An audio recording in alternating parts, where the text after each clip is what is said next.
What's up, YouTube? Welcome back. It's your boy Rashawn, and this is another episode of ReelDeal RC, where together we'll build a ReelDeal RC experience. And if you tuned in last week, you know that we tried to do a little repair last week on the ReelDeal Rustler because it was driving a little funny, and we did get it done, but we also ran out of daylight. And I told you last video that we were going to wait for the daylight so we can actually test our work, because we couldn't do it last week. So we're gonna do a little bit of that, and then we may do something a little different afterwards. But if you this video is coming to you guys after a victory on Sunday. If you've been rocking with the channel, you know what I mean as far as the victory goes. Go Steelers. So anyways, we're not gonna talk a whole lot about it. We're gonna jump right into today's video. Let's get to it.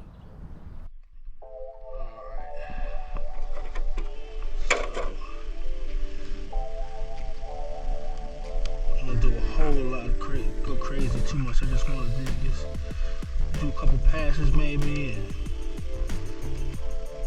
make sure we good.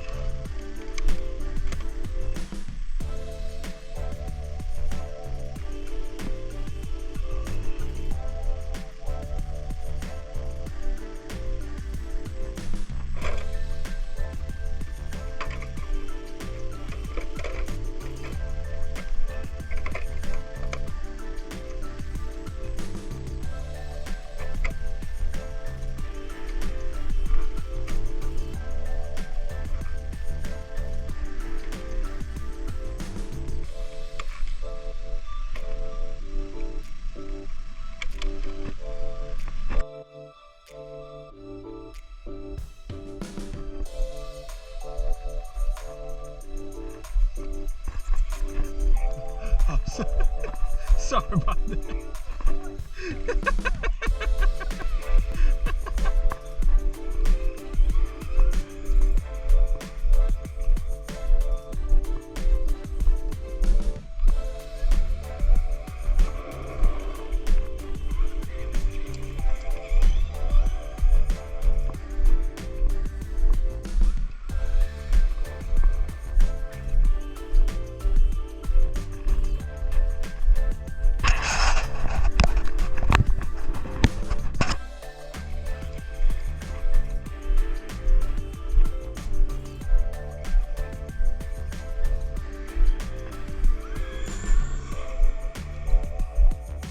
And this is only on 2S. Like I said, I didn't want to go too crazy today. I just wanted to check our work. Since we didn't really have to change the steering servo, we just had to fix the servo saver. I do want to make sure I got this whole control right.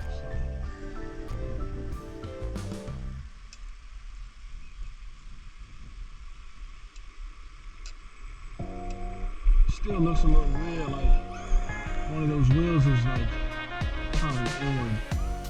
So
always mess stuff up.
Did good yourself?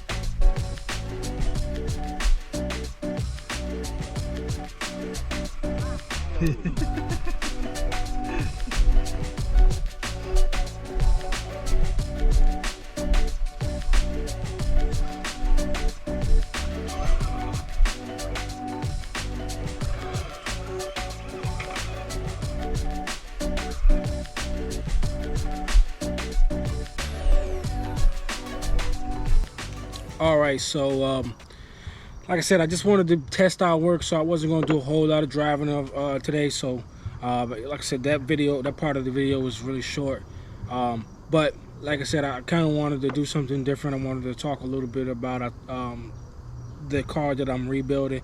So I kind of just put some stuff out on here on the table, and we'll kind of just show you what we got and show you the condition of things, and so that way you can see why I was taking my time with the rebuild on this, because originally when I went and looked for it, a lot of the parts were discontinued when I first got the car, because the car is an older car, so they stopped making it. But then maybe a year or so ago, they came out with the newer version so of the HPI Savage.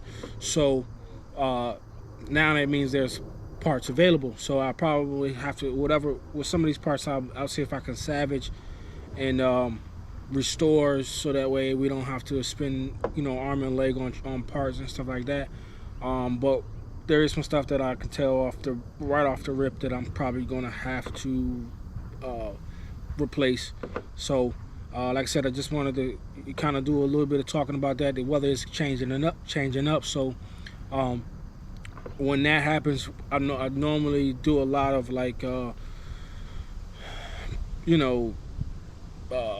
aesthetic kind of things, like whether it's paint jobs, whether that's like in this case a rebuild, or is like when we have to do some upgrades and stuff like that. I like to do those during the cooler months, the cooler season, so we're not taking it out and actually damaging the car in the colder weather.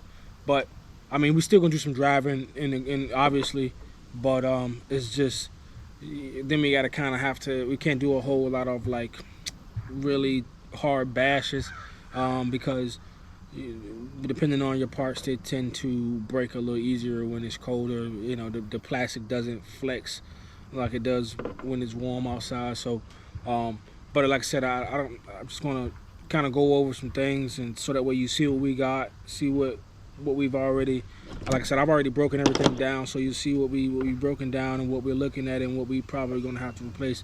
I may need some feedback because, like I said in the beginning, this is well, I ain't gonna say beginning of this video, but I said this in the previous video that this is my first nitro car, so a lot of the stuff is new to me. I've like I said, I'm still fairly new in this whole hobby, so I'll probably be looking to you all for some advice or some info if if you've got some experience out there. So um, we're gonna take a look at what we got here. All right, so got of course the body's there. We got our shocks already taken off. Of course, I'm gonna have to do some cleaning of the shocks because they were just sitting there, and they definitely haven't cleaned them. I don't know if with the condition of the oil. I mean, it's old oil, so of course I'm gonna probably change out the oil and everything like that on these. It's pretty full though, but I'll be redoing the shocks. You got the front and rear bulkheads with the suspension arms and everything like that, and as you can see, like I said, it's a little rusty. So I mean, they might be alright. I might be able to salvage those because I got some little oil and grease those up or something. Then we got, like I said, the front skid plate, rear skid plate. And like I said, you see I gotta do some cleaning here. That's definitely filthy, but definitely it's because they probably ran it. The people that got it from probably ran it and just let it sit. These are the side rails and stuff like that I took off. I just was taking everything off to kind of get to the meat and potatoes, if you will, or the RC. Of course, this is that transmission on it. You can see it's kind of worn here, so I'm sure the condition of this is probably on the inside. I need to redo that. See if I can. This stuff right here looks like it. I'm not sure if it's supposed to be like that, but it looks a little bent, so I may have to figure out if that's supposed to be like that, and if so, I can get another one of those. Let's kind of see if it turns. Okay, it turns a little bit, so that's not that bad. I thought it was really bad off. So we got that. Got the exhaust, and I don't know if you can see inside there, but I need to clean that out a little bit. And then, like I said, we got the 4 tires over here, and then we got the motor, and you see if this was all worn and rusty, and if I have to guess, I'm sure that it's probably seized. And like I said, I saw a couple of videos on how to do that, so hopefully that's a success when I get to that point to unseize this motor, and then if not, they do have a newer one or have other ones that I could swap it out with. But I'm gonna try to take this apart and see if I can unseize this thing, and maybe we can roll with this instead of having to buy all new parts. I'm probably gonna have to get new electronics and stuff like that. This looks like one of the it's like a shifter, you know what I mean, for it to switch gears. But I think when I was pulling this thing out, I might have broke it trying to get it out, because it was in there pretty good. As soon as I got it out loose, it kind of snapped on me. I think it's actually a receiver. And then like I said, this thing right here, this is old, and yeah, I think that's the receiver for this transmitter here. And it is what it is. I already know the range and radius on this thing, but I'm probably gonna swap it out anyways, because what I'm gonna probably end up doing is I'm gonna probably do something to where I can have one controller, one transmitter to work all of my cars. So that way I don't have to keep switching it up. It doesn't feel so bad in the hands. It's really bulky, but it doesn't really feel that bad in the hand. But I'm sure HPI's got a better one by now. This is another component to that exhaust, and as you can see, it's a little gunked up, so I'll be cleaning that out. Then we got the glow plug. The glow plug. Love to make sure this thing works. This is the start of the roto start. So as long as that works, you know, I'll be happy if this works, so that way we don't have to get, because what I do know is you can get the motor with a pull start, or you get the roto start. Because this one has it, I hope that this thing works, so that way you know, I mean, I'm sure I can get the batteries if that's the case, or to get a charger to charge the batteries if that's the case. But yeah, so I just I didn't want to talk a whole lot about it, or you know, I just wanted everyone to see what we're working on, what we'll be working on, stuff like that. Nevertheless, it's gonna be quite interesting on oh yeah, okay, a little charger here. It's gonna be quite interesting. See what we can get, if we can get this thing going, get this thing rolling, because like I said, this is my first one, so I'm a little excited. To actually put in the work, get this thing ready to roll, and test it out. You know, this is, like I said, it's my first one. Already went and got the stainless steel screw kit, so hopefully all the screws that we'll need for this car are in this screw kit. But yeah, I probably have to get another. You know what though? I got that one servo, so I might not even worry about getting a whole new servo. I might be able to rock with the new servo that I just bought. So, but we'll see how that goes when we get to that point. So yeah, like I said, if anyone out there has any ideas or any way of how to like actually go about, like, you know, breaking these down and cleaning them thoroughly, feel free to leave those down in the comment section. It'd be greatly appreciated. But yeah, all right, so that's what we got. That's what we're gonna be working on. Like I said, I'm really excited. We got some work to do. Not to even mention that we still got to fix the Black Mamba. Whether that's, like I said, the servo, or not the servo, the ESC, or the motor on that. And like I said, so we got a lot of work ahead of us. We got a lot of stuff to do to keep us making it through the off season, the fall and winter months. So you know, just giving you all like just an insight of, or a heads up of what's to come. So yeah, it's gonna be fun. Like I said, in the beginning, like if you have any information or anything like that could possibly help us when it comes down to rebuilding this, or restoring this, if you will, definitely feel free to drop those in the comment section. Like I said, this is my first one, so it's a learning curve for me, and I'm sure it'll be a learning curve for a lot of other viewers out here. So like I said, don't be shy with the information. Please just drop it in the comment section. But other than that, you know what to do. Like the video, subscribe to the channel, because we got work to do. We got a lot of stuff coming, so definitely you don't want to miss that. And that's it for me this week. I'll see everyone next week. Peace.